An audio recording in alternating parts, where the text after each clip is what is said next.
vamos a ver un poco la referencia de cómo están las calificaciones en Latinoamérica, ¿no? En Latinoamérica. Muy bien. Entonces, primero que nada, ¿qué cosa es una calificación de riesgo? Una calificación de riesgo es una opinión, y entonces hay que subrayar eso que dice opinión, porque no es una verdad absoluta. O sea, que con tantos años de calificación, yo he visto muchas cosas. No voy a decir que he visto de todo para mantener la humildad, ¿no? Y para tener la esperanza de ver algunas cosas nuevas. Pero he visto muchas cosas, ¿no? Y dentro de las cosas que me ha pasado es que me han dicho los calificados, ¿no? ¿Sabes qué? Tú estás equivocado, ¿no? O sea, en una sustentación, porque a mí me ha tocado sustentar downgrades, o sea, reducciones de calificación, me ha tocado sustentar mejoras de calificación, ¿no? Que eso es bonito porque ahí todos te aplauden, entonces son tus amigos, o sea, eh, te alaban, ¿no? O sea, pero cuando te toca sustentar la disminución de las calificaciones, vas a ver caras largas, ¿no? Ya con las miradas te dicen todo. Y entonces, en alguna oportunidad me han dicho, ¿sabes qué? Tú estás equivocado, me han dicho, ¿no? Y uno no puede estar equivocado cuando hace una calificación de riesgo.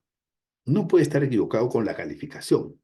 Tú te puedes equivocar con un cálculo que hiciste, calculaste un ratio y pues te equivocaste, ¿no? Pero con la opinión no te puedes equivocar, porque es una opinión.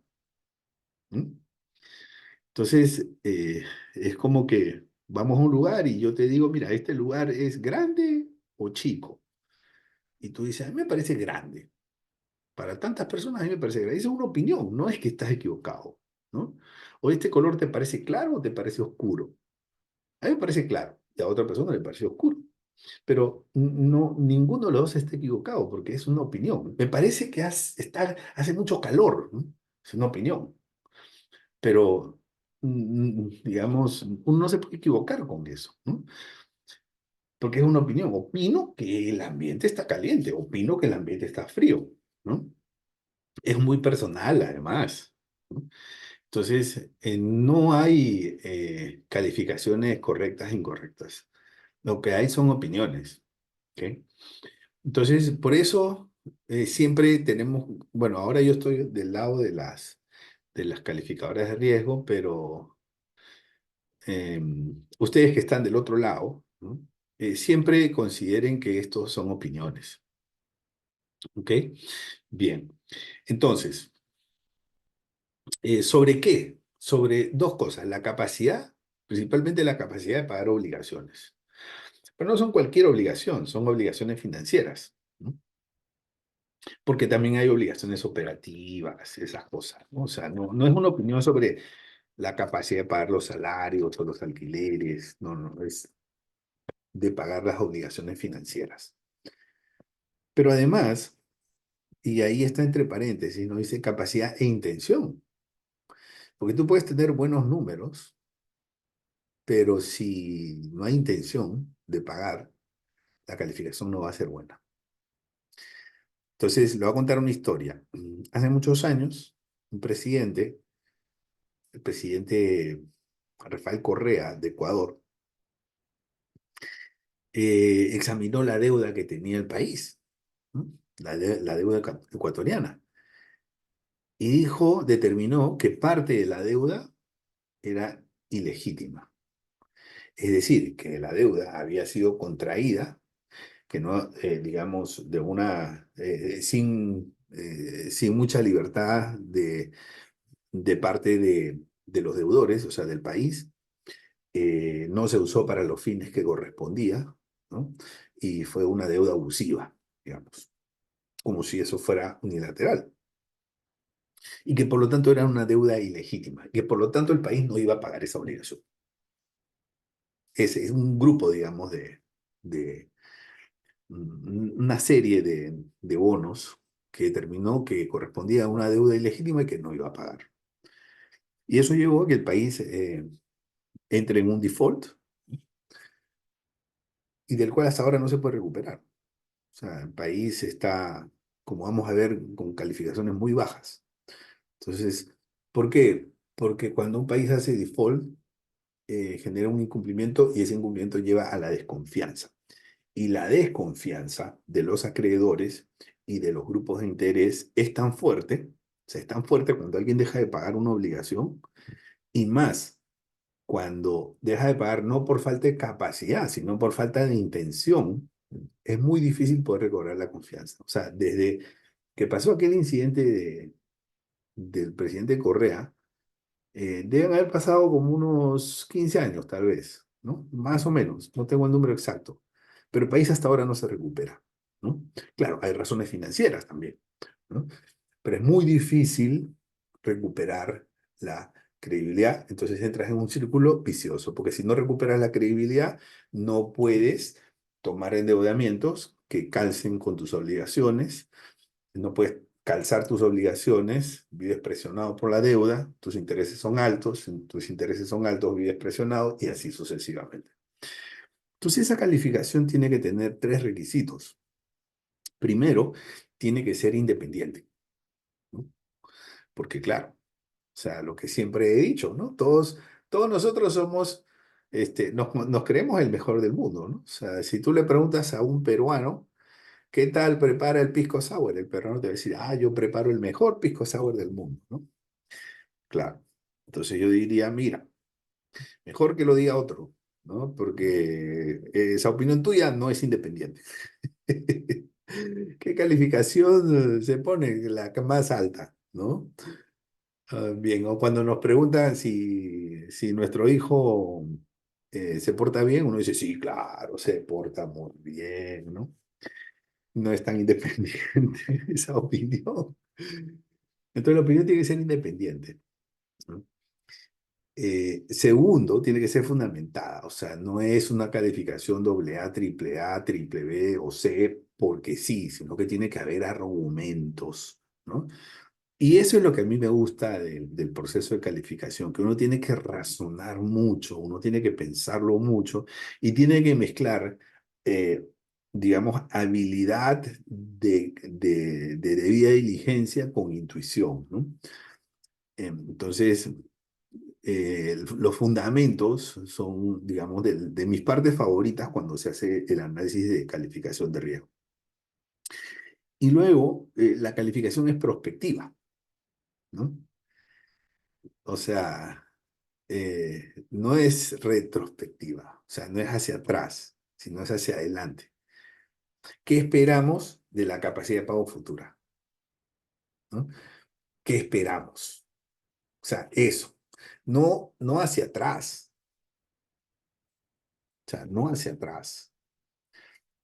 Porque una empresa puede tener muy buenos números en los 5 años anteriores, pero hoy día con la deuda que tomó ya su capacidad de pago cambió.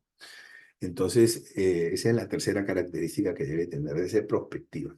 Entonces, ¿por qué te explico eso que tiene que ser prospectiva? Porque cuando yo te pongo un cuadro y te pongo unos ratios y te hago un comparativo, esos son los históricos, o sea, esos son los actuales. Pero ahí tú no necesariamente vas a ver digamos, vas a tener un enfoque prospectivo, o sea, futuro. Porque ese es el número actual o el número del año pasado o de hace 2 años. Y lo que nos interesa es ver a futuro, ¿no? Entonces eso es muy importante, ¿ok? Tener en cuenta que es la capacidad, esta capacidad de pago es una capacidad de pago prospectiva, ¿ok? Muy bien, listo. Entonces, eh, las escalas de calificación, ¿no? Entonces, las tres calificadoras más importantes, como estamos hablando de calificaciones soberanas, en calificaciones soberanas, las tres más importantes son Standard Poor's, Fitch Ratings y Moody's. ¿Ok? Esas son las tres, digamos. Bueno, Standard Poor's ya no se llama así, ahora se llama S&P Global, S&P Global Ratings, ¿no? Bien, entonces, eh, se establecen letras, ¿no? Pudieron haber sido números, o lo que sea, o una combinación, ¿no? De hecho, Moody's tiene combinación de letras con números. Y hay dos grandes grupos, ¿no? Los grupos eh, que se denominan grado de inversión, que son los que se espera que sean mejores pagadores, ¿no? Y el grupo eh, de los que se esperan que no sean tan buenos pagadores, que se denominan grado especulativo, ¿no? Entonces tienes grado de inversión y grado especulativo. El punto mínimo es triple B menos. De triple B menos hacia arriba son grado de inversión. Y el grado especulativo es del W más hacia abajo. A estos, bueno, entonces, aquí hay que hacer una explicación, ¿no? O sea, los calificadores de riesgo, normalmente usamos esos dos términos. Esos son los términos formales: grado de inversión, grado especulativo, grado de inversión, grado especulativo. Si tuviéramos que dividirlo en dos grupos, ¿no? Es como decir los que aprobaron el examen y los que no aprobaron el examen. Dos grupos, nada más, ¿no? Los mayores de edad, los menores de edad. Dos grupos, eso es todo, ¿no? Bien. Eh, pero ¿qué pasa? A este segundo grupo, que se denomina grado especulativo, se le llama en la jerga, sobre todo de traders, inversionistas, en el mercado financiero, en la jerga, ¿no? Se le llama junk bond, ¿no? O sea, los bonos, y aquí viene la traducción, ¿no? O sea, la traducción de junk bond, ¿cuál creen que sería? Seguramente ustedes han escuchado junk food, ¿no? Que generalmente se traduce como comida chatarra, ¿no? Podríamos traducirlo también como comida de baja calidad. Pero en el junk food, eh, comida chatarra, también a veces se le traduce como comida basura, ¿no?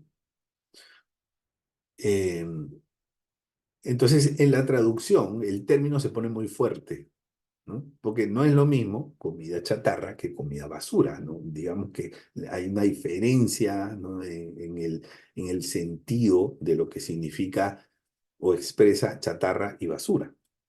Lo mismo pasa con los bonos. O sea, formalmente son grados especulativos. Cuando yo trabajé en calificadoras de riesgo y ahora también que trabajo en mi propia calificadora, siempre me he acostumbrado a usar los términos grado de inversión, grado especulativo. No uso junk bond, porque eso es jerga, ¿no? Entonces es como una mala palabra, o sea, no, es como esas palabras que uno no debería emplear, ¿no? Eh, entonces normalmente yo no uso esos términos, ¿no? Pero tengo que reconocer que algunas personas lo usan. Eh, entonces, pero como esto viene del mercado anglosajón, o el mercado de habla inglesa, entonces en la traducción, cuando llega a Latinoamérica, llega como bonos chatarra o bonos basura, ¿no? Entonces, pero el concepto bonos basura es un concepto muy fuerte, ¿no? Entonces, ¿por qué les cuento toda esta historia? Porque a Panamá le acaban de bajar la calificación de triple B menos a BB más, Fitch Ratings. Entonces, pasa del grupo verde al grupo rojo. Y si es grupo rojo, en la jerga es Young Bond, ¿no? Y esa jerga traducida o mal traducida es bono chatarra o bonos basura, ¿no? Entonces eso genera muchas reacciones porque la gente dice, ¿cómo es posible que a Panamá, porque le bajaron un nivel solamente el grado de inversión, ahora digan que es bono basura? Bueno, esto no es nada personal contra Panamá, o sea, simplemente estos son usos y costumbres, ¿no? Normalmente es así. O sea, el grupo de abajo se llama grado especulativo y ahí debería quedarse. Pero hay que reconocer que se usa jerga y que esa jerga lleva a que la traducción o mala traducción haga que se les llame a todo ese grupo como bonos chatarra o bonos basura. Bien, entonces, esa es una aclaración porque hay gente que se molesta y dice, pues, ¿cómo es posible? ¿Cómo es posible? Eso no puede ser, ¿no? Bueno, y a mí se me ocurrió esta semana que pasó, o esta semana, ¿no? Conversar con un periodista y le digo, no, pero está bien, es así, le digo, ¿no? Pero ¿cómo va a ser así? Me dice, no puede ser. O sea, no, ese término no corresponde. Entonces yo dije, mejor no le sigo diciendo porque yo trato de explicar lo que es, ¿no? Em, pero bueno, entonces. La perspectiva de la calificación es otra consideración importante, ¿no? O sea, es otro concepto que hay que tener en cuenta, ¿no? Es un indicativo de lo que se debería esperar en la siguiente calificación, ¿no? Porque recordemos que la calificación es prospectiva, o sea, es a futuro. ¿Qué debería esperar? ¿Que pague o que no pague la obligación, ¿no? ¿Que pague o que no pague? ¿Qué debería esperar? ¿No? Entonces, la perspectiva es que lo más probable es que en la próxima revisión, si la perspectiva es positiva, lo que estamos diciendo es que lo más probable es que la calificación suba. Si la perspectiva es negativa, estamos diciendo que lo más probable es que en la siguiente revisión la calificación baje. Si la perspectiva es estable, lo más probable es que en la siguiente revisión la perspectiva se mantenga. ¿Ok? Muy bien. Listo. Entonces ahora vamos a hablar de Latinoamérica. En Latinoamérica tenemos 5 grandes grupos. Tenemos el primer grupo, donde está solo un país, que es el grupo de se llaman Single A, ¿no? Los A solitarios, ¿no? Entonces les estoy hablando un poquito también de jerga, porque esa jerga se usa, esa sí la usaba, ¿no? Single A, ¿no? ¿Por qué hablarán así? No sé, pero se me pegó, ¿ok? Single A. Entonces, eh, es el A solitario. Y en ese grupo de la solitario, obviamente en los doble A y triple A no hay ningún país latinoamericano. Alguna vez Chile, antes de la pandemia y antes de los problemas y las revueltas que tuvieron desde el año 2019, alguna vez Chile llegó a tener por alguna de las calificadoras, me parece que un doble A menos. Pero bueno, eh, Chile está en ese grupo, los A solitarios. Tiene por Standard Poor's una calificación A con perspectiva negativa. Ahí verán el color rojo. El color rojo significa que la perspectiva es negativa. Y cuando vean un color verde, significa que la perspectiva es positiva. Bien, entonces, esa es la calificación de Chile. Cuando nosotros emitimos, o bueno, cuando la calificadora emite una calificación, considera elementos cualitativos, o sea, que no se pueden poner en ratios, y cuantitativos. Entonces, hay un bancaforo especial sobre eso, sobre los criterios para asignación de calificaciones soberanas. No, por razones de tiempo, no vamos a entrar en el detalle de cada uno de ellos. Decirles que aun si Chile, que tiene una perspectiva negativa por S&P Global, cambia su calificación del A la menos, porque tiene perspectiva negativa, es lo más probable es que baje, ¿no? Aun si eso pasa, entonces seguirá estando dentro del grupo de los asolitarios, ¿no?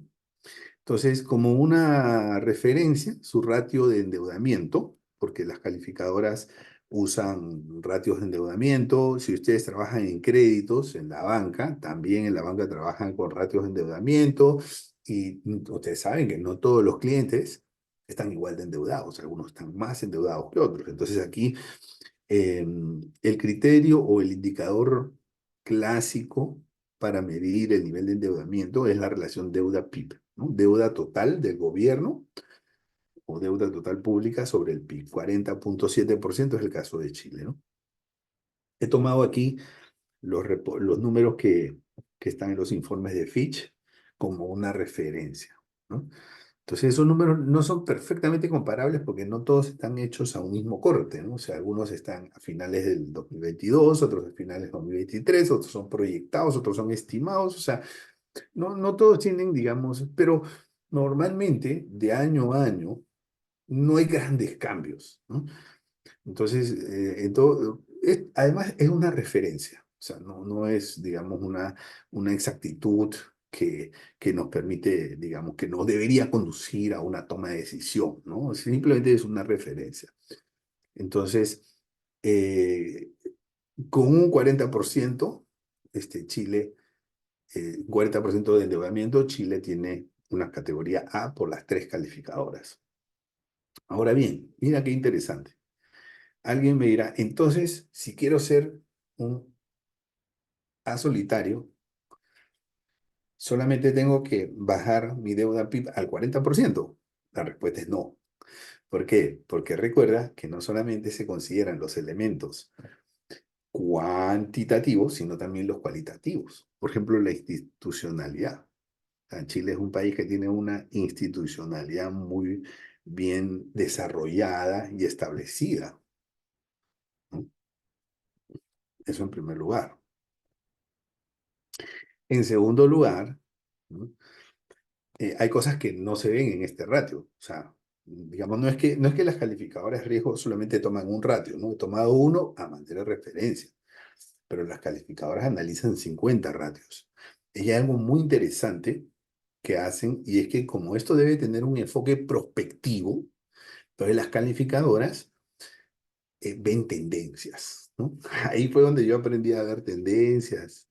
eh, entonces uno necesita ver tendencias, ¿no? Porque una cosa es que sea 40% con tendencia decreciente y otra cosa es que sea 40% con tendencia al alza, ¿no? O sea, ahí porque como el enfoque es prospectivo, a futuro, entonces eso va a tener incidencia en la calificación. Entonces ese es el primer grupo, ¿no? Entonces, el segundo grupo, y ahí tenemos a un solo país. El segundo grupo es el grupo de los que completan el grado de inversión dentro de los triple Bs. ¿Ok? Hasta hace unos días, ahí estaba Panamá, mi Panamá querido estaba dentro de ese grupo, ya lo perdió, ¿no? Entonces, eh, y el otro que estuvo es Colombia. Colombia estuvo hasta el 2021, el año siguiente después de la pandemia, y lo perdió, ¿no? Cuando Duque no pudo hacer las reformas tributarias. Entonces, se perdió el grado de inversión. Pero, a ver, en este caso, lo que tenemos estos tres países, y fíjate, la sorpresa que ha sido Uruguay. Uruguay ha tenido después de la pandemia, porque en la pandemia yo hice como un comparativo también, y Uruguay estaba, digamos, agarrándose, pero con las uñas del grado de inversión, ¿no? Y tenía perspectiva negativa también Uruguay, o sea, como que un poquito más y caía, pero Uruguay se ha recuperado. Ha hecho una reforma importante a su sistema de pensiones, ¿no? Aumentó 5 años la edad de jubilación. ¿Quién de ustedes acepta que le aumente 5 años la edad de jubilación, ¿no? Entonces hizo una reforma importante y, y bueno, se ajustó los cinturones, ¿no? Como muchas cosas que en donde uno eh, quiere obtener resultados, o sea, los resultados son consecuencia de sacrificios. Entonces se hicieron sacrificios. Bien, entonces ahí tenemos Uruguay. Uruguay es el segundo país.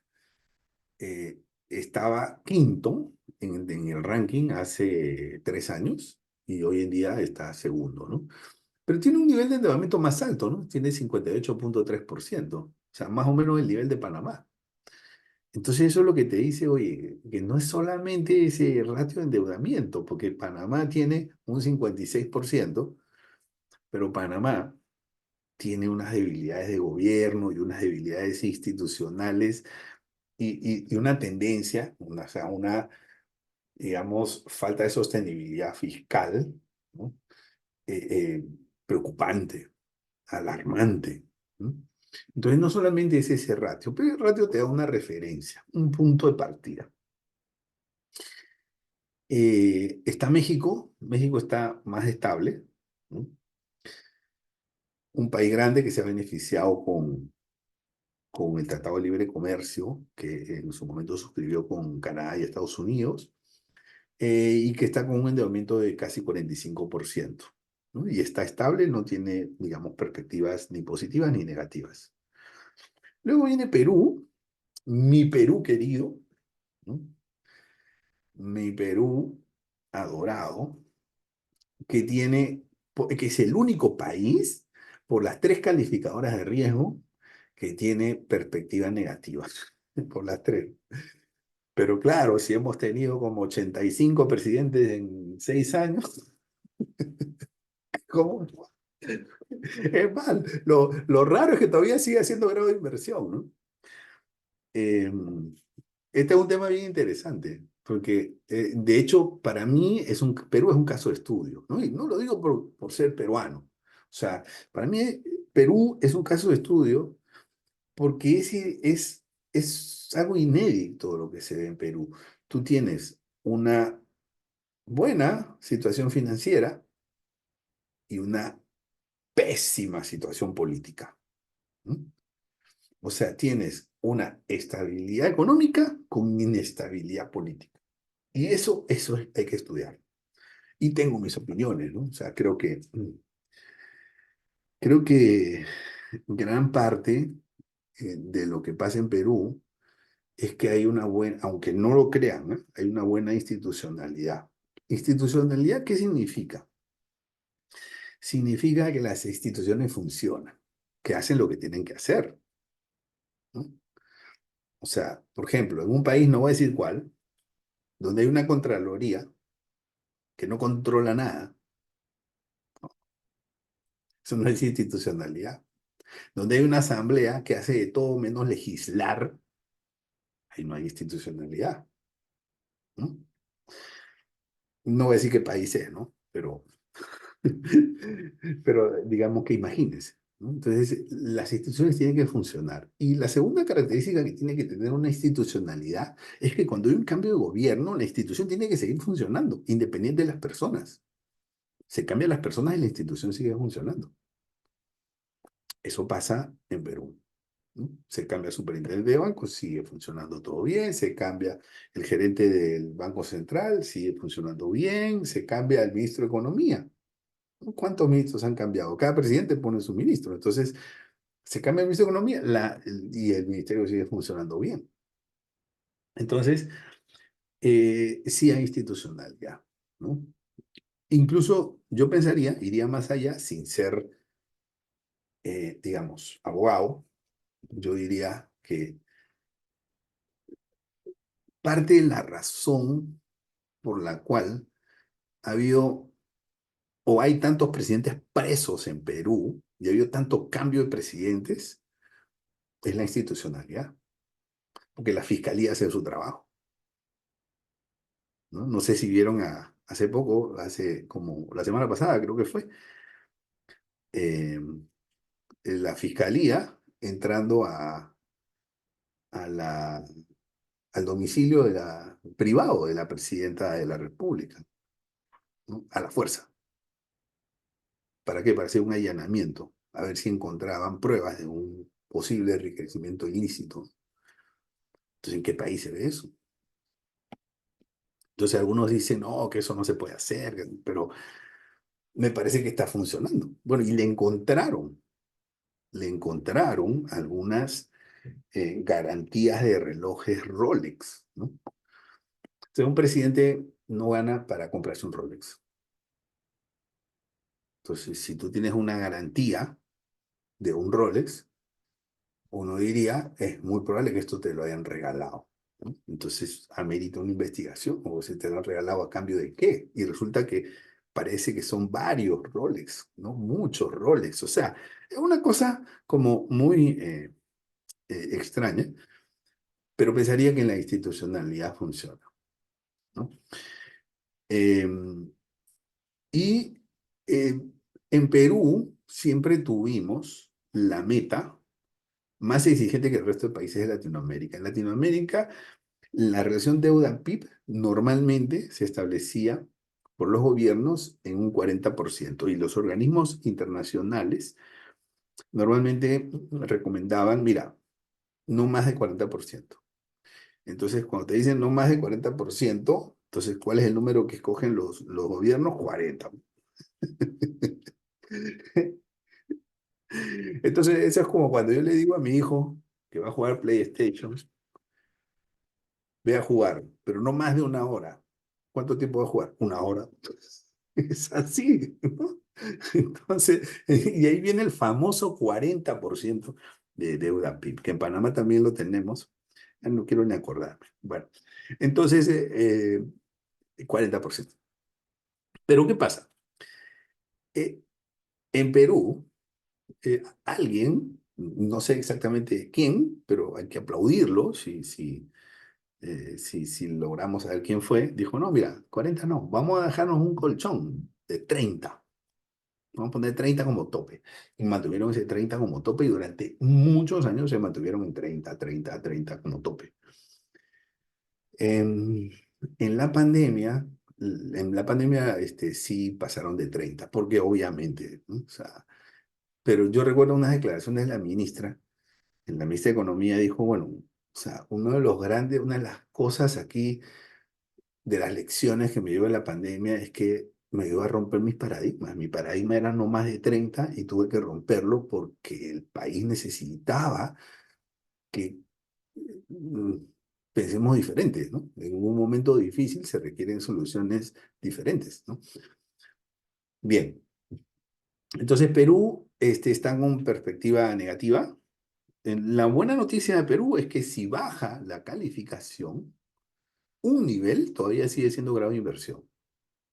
Tendría que bajarle 2 niveles para que le quiten el grado de inversión a Perú. ¿Y qué pasa? La otra buena noticia es que la inestabilidad política ya llegó a su tope, ya peor no puede ser.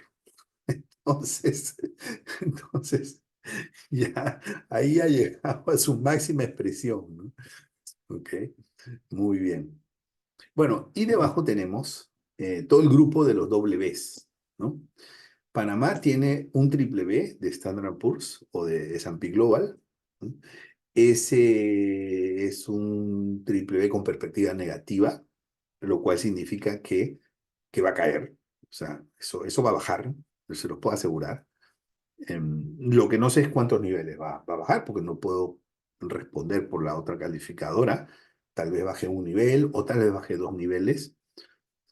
Y Moody's, que tiene el nivel mínimo del grado de inversión con Panamá, es probable que también en su siguiente revisión haga una disminución de la calificación de Panamá, ¿no? Entonces, Panamá tiene un 56% de relación deuda-PIB.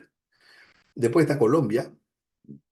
Colombia, que mantiene una buena calificación por Moody's, Baa2, que equivale al triple B, y Colombia tiene 52%, ¿no?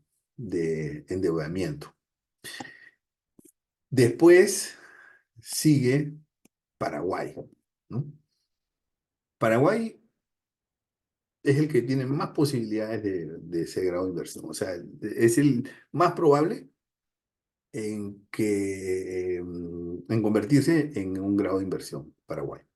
Porque tiene W ya varios años, tiene incluso BA1, que equivale a W más, con perspectiva positiva por Moody's, y tiene un ratio deuda sobre PIB de 33,8%, que es lo mismo que tiene Perú. Y le va muy bien, le está yendo muy bien, han sido responsables con el manejo de las finanzas públicas. Entonces, yo diría que Paraguay, lo más probable es que sea el siguiente país grado de inversión. Guatemala, este es un buen ejemplo. Guatemala, mira el nivel de deuda PIB que tiene, 26,4. O sea, el mejor de todos. O sea, nadie tiene mejor, ni Chile, nadie tiene mejor endeudamiento que Guatemala. Pero ¿por qué no es entonces grado de inversión? Y ahí entran los factores cualitativos. ¿Por qué? Porque Guatemala tiene serios problemas de institucionalidad y lo vimos en las últimas elecciones, ¿no? Eh, o sea, cuando las elecciones no funcionan, las instituciones no funcionan, los procesos electorales no funcionan, no hay institucionalidad, ¿no? Entonces hay una institucionalidad muy débil, un nivel de corrupción eh, alto que ha sido manifestado por Estados Unidos en la designación de personas corruptas que han estado en el poder. Y todo eso le genera un elemento negativo a Guatemala. ¿Por qué? Porque si tú no puedes gobernar bien, ¿de qué te sirven los números? O sea, ustedes probablemente son banqueros.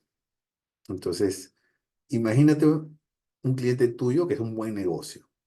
Es un buen negocio, un restaurante que está en una esquina por donde pasa todo el mundo, que siempre tiene clientes que cocinan riquísimo, la mejor comida, y siempre está lleno, tiene buena ubicación, ¿no?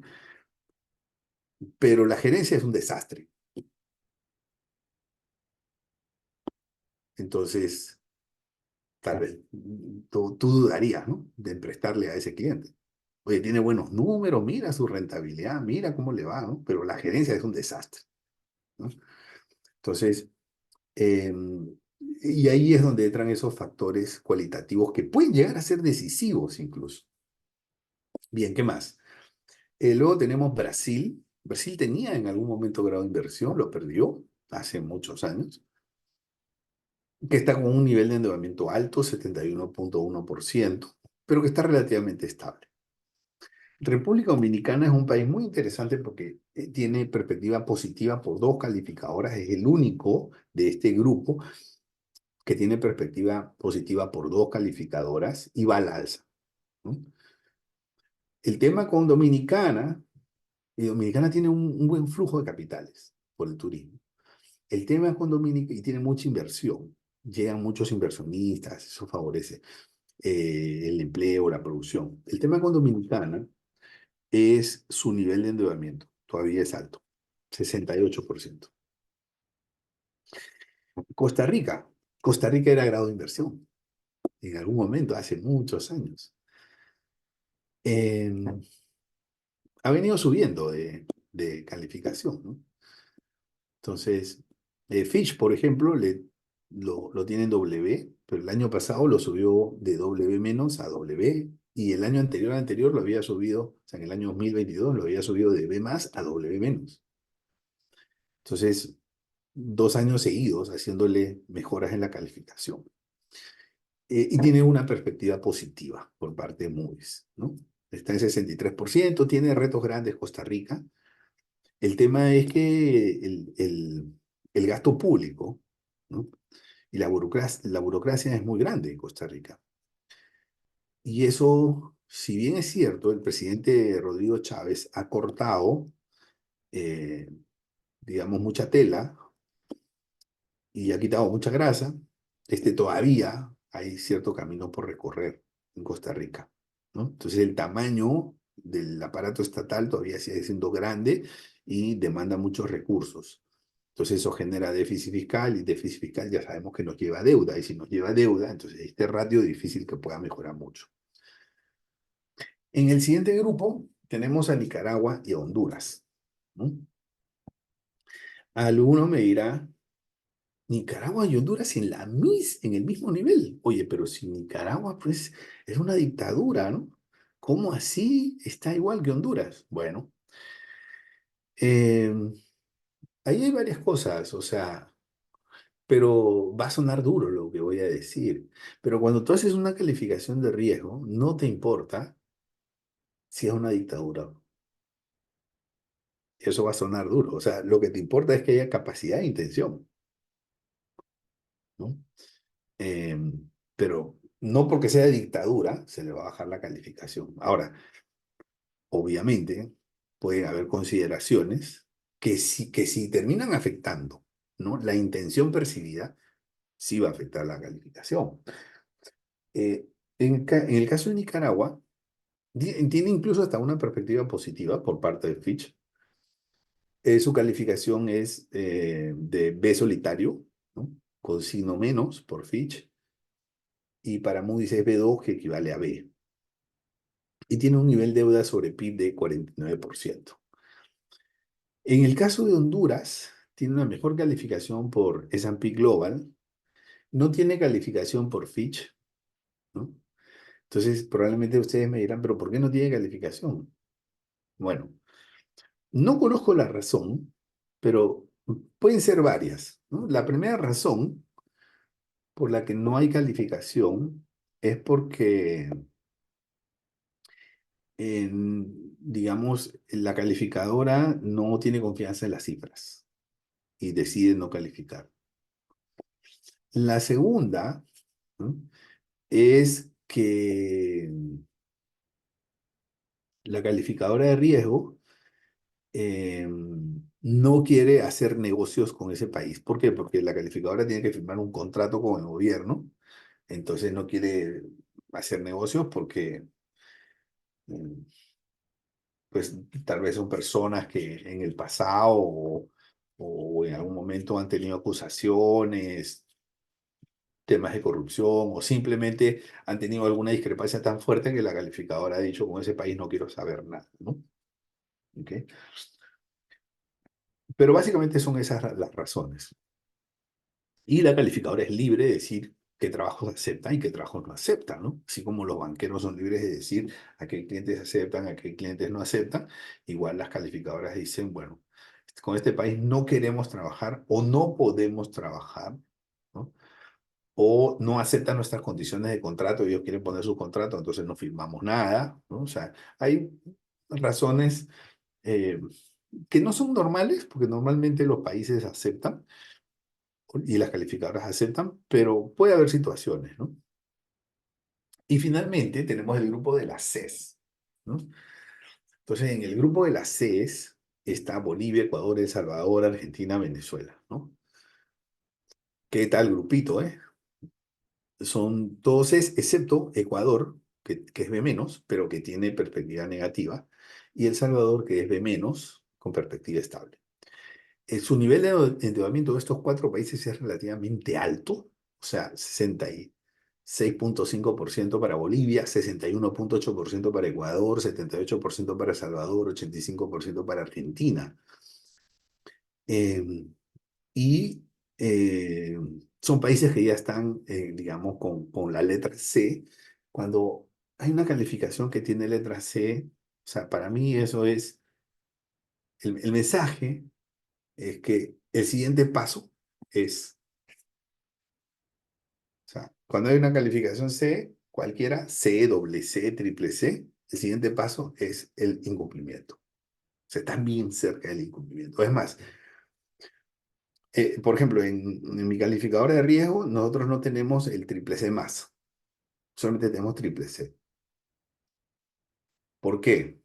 Porque, o sea, no encuentro diferencia entre el triple C y el triple C más. O sea, no encuentro diferencia, ¿no? O sea, mientras más bajes en la escala de calificaciones, las cercanías entre, entre el triple C, el doble C y el C son mínimas.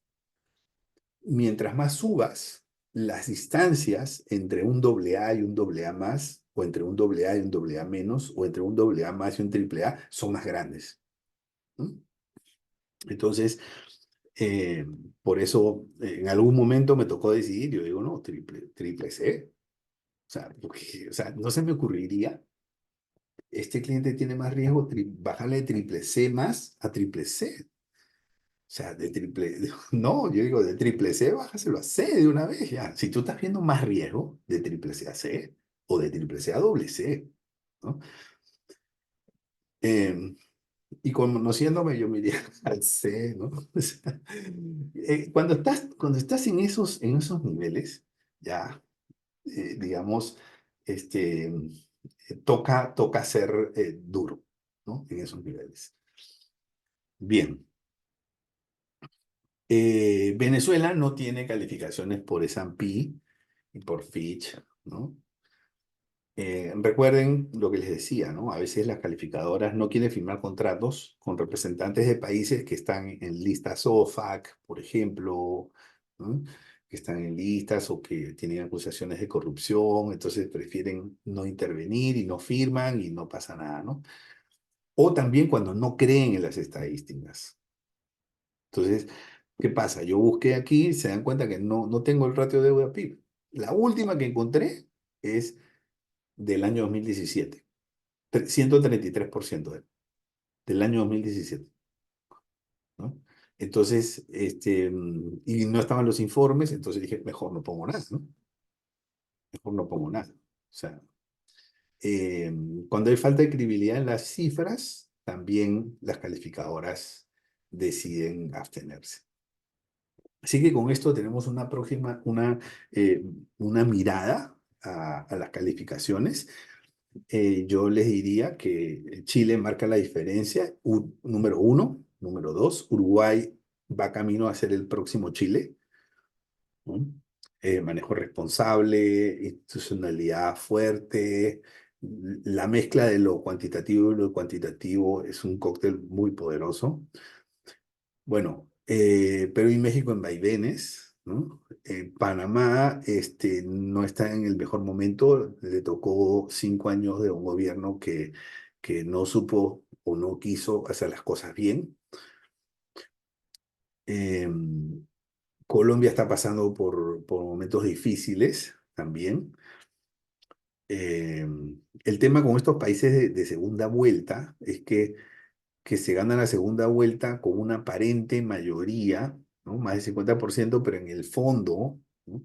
El que gana no tiene una general aceptación o está más susceptible a perderla rápidamente, ¿no? Y una vez que se pierde ese capital político, es difícil poder hacer reformas que siempre se necesitan para gobernar. Paraguay es el próximo grado de inversión, en mi opinión, o sea, digo, hablando de los escenarios más probables, ¿no? Guatemala, pues, tiene serios retos en la parte institucional. Eh, Brasil estable, Dominicana al alza. O sea, Dominicana es un país que sus bonos soberanos los veo atractivos, ¿no? Porque tiene lo que se llama el upside, o sea, la posibilidad de seguir creciendo en sus calificaciones. Y, eh, y bueno, también Costa Rica con grandes retos y debajo pues una serie de países, Nicaragua, Honduras en las letras B, niveles bajos y otros en las escalas C, que obviamente están mucho más complicadas, con altos niveles de endeudamiento, ¿no? Con presiones sociales fuertísimas, como Argentina, como Ecuador, por ejemplo, Bolivia también. Y bueno, de esa manera hemos dado una breve revisión a cómo están las calificaciones en Latinoamérica. Muchas gracias.